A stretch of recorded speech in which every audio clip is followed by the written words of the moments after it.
David R. Celebrezzi. Calabrese.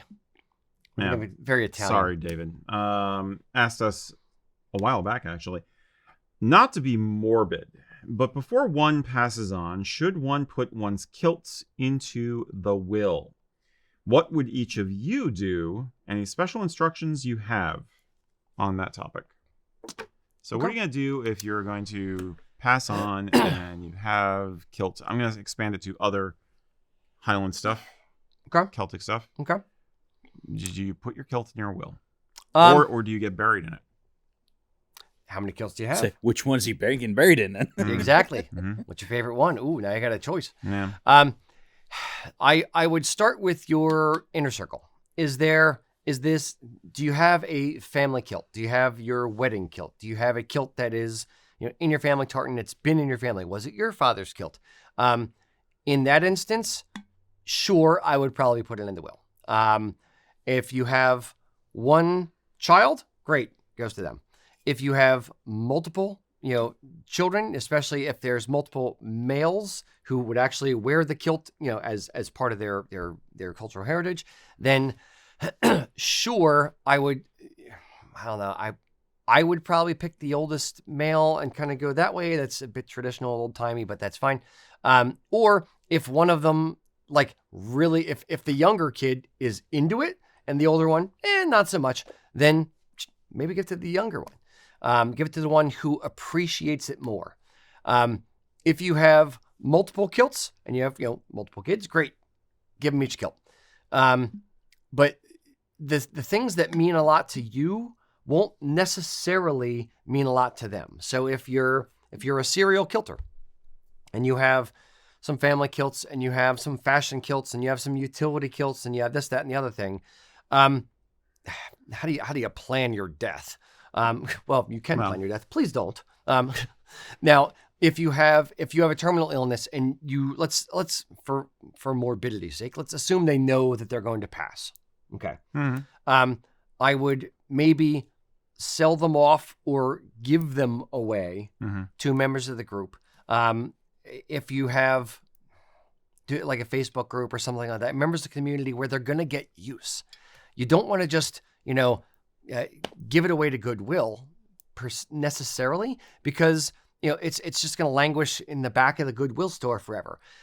What I would personally do is say, okay, I'm about to die. I have 3 months to live. Cool. I have 40 kilts to get rid of. I may put together a document and say, hey, people of this group, of that group, of that group, of communities that I'm a part of, who fits these measurements? I want to start gifting people kilts. I might qualify it and say, look, if you have 2 kilts or less, or if you're on a fixed income, or if you can't afford a kilt, or if you happen to be this exact, clan tartan that I happen to have a kilt in, I might kind of prioritize those in order to help people who wouldn't otherwise be able to afford an 8-yard kilt if it's an 8-yard kilt or whatever, and try to get it to the right hands, to people who would actually care about this stuff and who would want to give it new life. I wouldn't want it to just go languish in the back of someone's closet, languish in a thrift shop, or for God's forbid, just go into a landfill. So I'd start there. I'll let you kind of chime in and jump in with this as well. I don't think I have a lot to add, but I think that number one, you're gonna die. Not me. Don't Live assume. forever. Sure, you let me know how that works out for you. So coming up with a plan, if you're of a certain age, makes sense. You're gonna reach a point where you need to have those difficult conversations with your family. These are essential conversations to have. And if you want tips and tricks on how to do it effectively, I recommend checking out the website of the Order of the Good Death. It's a group of people who try to work together to promote family bonding and satisfactory end-of-life scenarios so that everybody goes away with the best possible experience. Because it's not easy, and the industry and our culture are really not on your side with this stuff. Now, I would argue that a kilt is a very, very difficult thing to consider as an heirloom. If it doesn't fit exactly, or if it has some wear and tear, or if the level of interest that the family member has is not as passionate as yours, it could become a burden. So I would want to start with having honest conversations about the level of interest that people have. I think that other parts of your Highland gear, kilt pins, a skiandoo, even a sporran, cap badges, jewelry, things like that, are much, much, much easier to pass on, and people can have, and even if they're not going to use it, they still have it to hold and to look at once in a while, or show to friends, or show to their kids.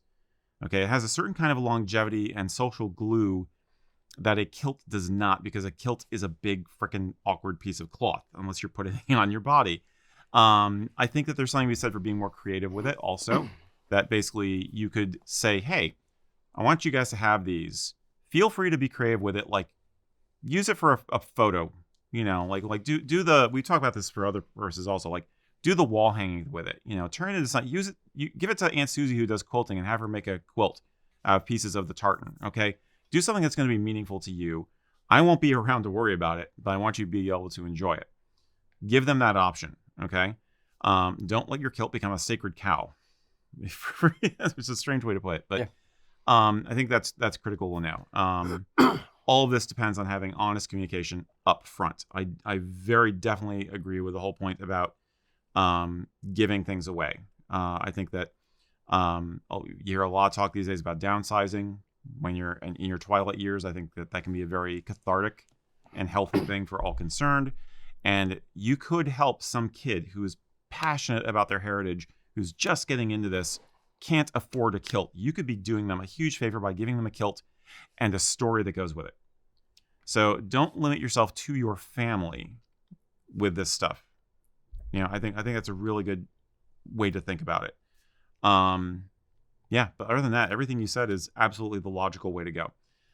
It's not easy, but the conversations need to happen. And I wanted to throw in, this is very tangential, but I wanted to throw this in just because it's a fact.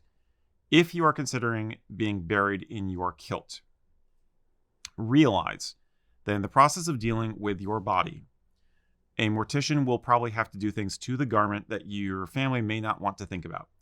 Very typically, if you are laid out in a suit jacket, for instance, the suit jacket is actually slit up the back so you can actually get it onto the body. So it looks fine when the body's lying there in the coffin, but it's actually destroyed in the process. So if you have some kind of an emotional feel about you want this thing to be intact going into the afterlife or something, be aware. Include it with just put it in the coffin. You might almost just want to do that, or unstitch it and turn it into a shroud that goes over the coffin. Something like that. Be creative. And absolutely, get the will written. So yeah. I would not to be morbid, but my sister and I are kind of into this stuff. We've studied it a lot. So, your point about going beyond the family, I agree. Absolutely. I would only say start with the family. Sure. Start with course. the inner family and close friends, and I'll extend it to that. Mm-hmm. And then from there, you go beyond to the community. And the thing now, I am extremely lucky in that my brother and I, get on very, very well.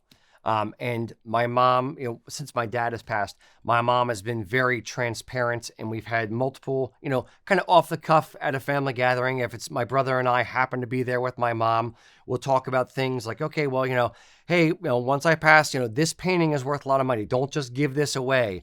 Or This thing is just costume jewelry. Don't worry about this, but this is my diamond ring. And we'll have those discussions. It's weird the first few times you do it, and it's still freaking weird. But you want to have those discussions and be very, and there's one thing that I would wish for people, who have family members, and I know not everyone is this lucky, and it's sad when they're not, is for the siblings to get along. When a parent passes, I can't imagine, just knowing my brother and how he and I feel about each other, I would never fight with him over the money or over any particular thing. And it would be one of those where it would be like, okay, well, you really want it, fine, I'll let you have it. And neither of us are greedy in that way, but I can't imagine having a relationship where that would come into play, or you'd have to factor that in. And I feel horrible that people would have to go through that. So I would if you are a parent with more than one child, I would say have discussions with both of them, especially if they don't get along. And say, look, guys, I know you have some beef back and forth about this thing or that thing or whatever. Let's just kind of go through some things, and I'm going to write down, put sticky notes. I remember when my grandfather died, my grandmom said, look, put sticky notes on the things in the house you want.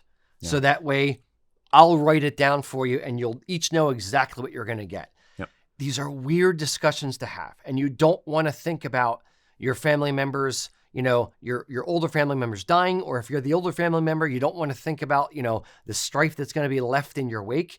But these are very, very, very important conversations to have. Mm-hmm. So you need to write it down. You need to have lists. Even if you don't go out through the whole process of writing a whole new will, just have a list that exists somewhere near your will, near the documents, where it can help put off any fights. Because the one thing that, if you're going to come back and haunt somebody, it's going to be like, don't be fighting, kids.